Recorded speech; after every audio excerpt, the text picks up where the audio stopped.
once knew a nigga whose real name was William. His primary concern was making $1 million, being the illest hustler that the world ever seen. He used to fuck movie stars and sniff coke in his dreams. A corrupted young mind at the age of 13. Nigga never had a father and his mom was a fiend. She put the pipe down, but for every year she was sober, her son's heart simultaneously grew colder. He started hanging out, selling bags in the projects, checking the young chicks looking for hit and run prospects. He was fascinated by material objects, but he understood money never bought respect. He built a reputation cause he could hustle and steal, but got locked once and didn't hesitate to squeal. So criminals he chilled with didn't think he was real. You see, me and niggas like this have never been equal. I don't project my insecurities on other people. He fiended for props like addicts with pipes and needles, and so he felt he had to prove to everyone he was evil. A feeble-minded young man with infinite potential, the product of a ghetto-bred capitalistic mental. Coincidentally, dropped out of school to sell weed, dancing with the devil, smoked until his eyes would bleed. But he was sick of selling trees and gave in to his greed.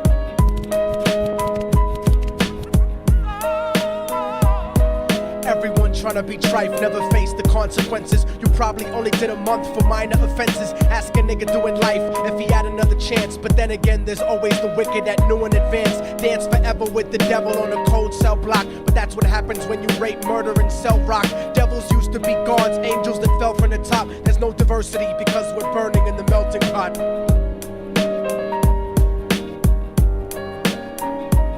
So Billy started robbing niggas, anything he could do to get his respect back in the eyes of his crew. Starting fights over little shit up on the block. Stepped up to selling mothers and brothers to crack rock. Working overtime, making money for the crack spot. Hit the jackpot and wanted to move up to cocaine. Fulfilling the Scarface fantasy stuck in his brain. Tired of the block niggas treating him the same. He wanted to be major like the cutthroats and the thugs. But when he tried to step to him, niggas showed him no love. They told him any motherfucking coward can sell drugs. Any bitch nigga with a gun can bust slugs.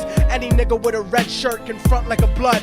Even Puffy smoked the motherfucker up in the club. But only a real thug can stab someone till they die. Standing in front of them, staring straight into their eyes, Billy realized that these men were well guarded, and they wanted to test him before business started. Suggested raping a bitch to prove he was cold-hearted. So now he had a choice between going back to his life or making money with made men. Up in the sight, his dreams about cars and ice made him agree a hardcore nigga is all he ever wanted to be. And so he met them Friday night at 2:45.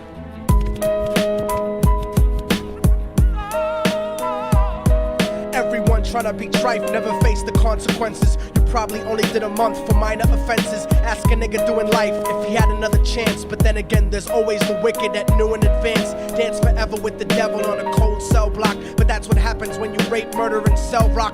Devils used to be gods, angels that fell from the top. There's no diversity because we're burning in the melting pot.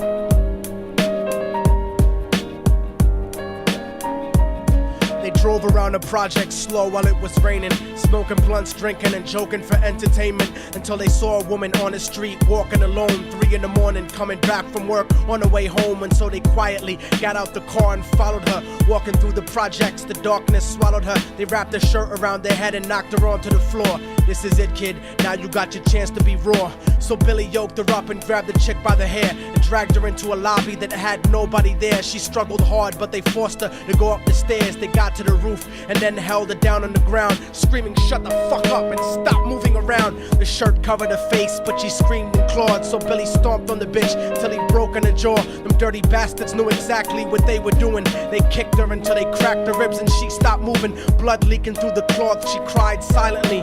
And then they all proceeded to rape her violently. Billy was made to go first, but each of them took a turn, ripping her up and choking her until her throat burned. Her broken jaw mumbled for God, but they weren't concerned. When they were done and she was lying bloody, broken and bruised, one of them niggas pulled out a brand new 22. They told him that she was a witness for what she'd gone through, and if he killed her, he was guaranteed a spot in the crew. He thought about it for a minute, she was practically dead, and so he leaned over and put the gun right to her head. I'm falling and I can't turn back.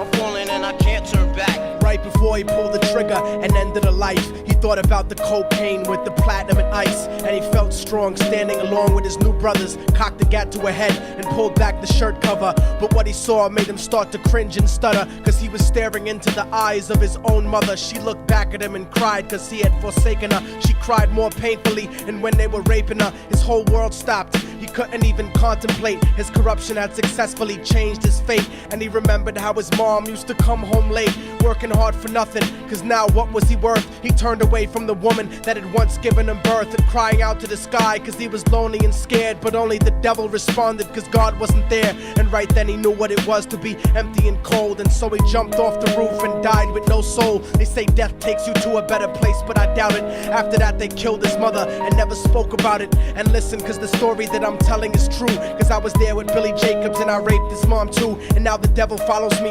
everywhere that I go. In fact, I'm sure he's standing among one of you at my shows, in every street cipher listening to Little Thug's flow. He could be standing right next to you and you wouldn't know. The devil grows inside the hearts of the selfish and wicked. White, brown, yellow, and black color is not restricted. You have a self-destructive destiny when you're inflicted, and you'll be one of God's children that fell from the top. There's no diversity because we're burning in the melting pot. So when the devil wants to dance with you, you better say never, because a dance with the devil might last you forever.